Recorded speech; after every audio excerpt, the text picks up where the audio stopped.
5 cybersecurity stories you cannot afford to ignore today. Here's what happened, why it matters, and what you need to do right now. First, and this one is a big deal, the FBI and Google just dismantled NetNut, a residential proxy network secretly powered by over 2 million compromised home routers and IoT devices.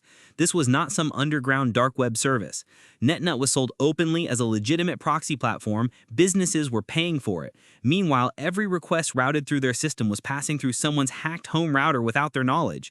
The Popa botnet behind it had infected devices across dozens of countries. Google's threat intelligence group coordinated with the FBI to seize hundreds of domains and cut the network off.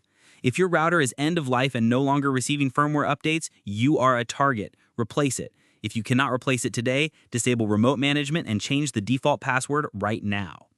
Second, up to 14.22 million email login credentials may have been exposed in the KDDI breach. A vulnerability in third-party email management software gave attackers access to login credentials across 6 Japanese ISPs, all running the same backend. This is a textbook third-party supply chain failure. One vendor, 6 breach platforms, millions of victims. If you or anyone you know uses the Japanese ISP email account, change the password immediately and treat any email in that inbox as potentially read.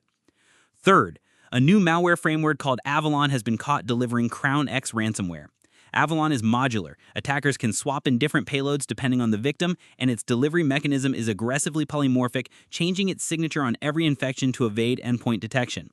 CrownX has already hit at least 5 confirmed victims. Security teams should update endpoint detection rules and ensure offline backups are verified and disconnected from live systems now. Fourth, 70,000 people in Singapore had their NRIC numbers, addresses, and personal data exposed after a cyber incident hit an IBM-managed vendor contracted by the Singapore Land Authority. Government contractor breaches are particularly dangerous because the data collected is authoritative: full legal names, national ID numbers, home addresses. That combination is a goldmine for identity fraud and targeted phishing. Singaporeans affected should watch for suspicious correspondence and report any unexpected official-looking mail or calls immediately.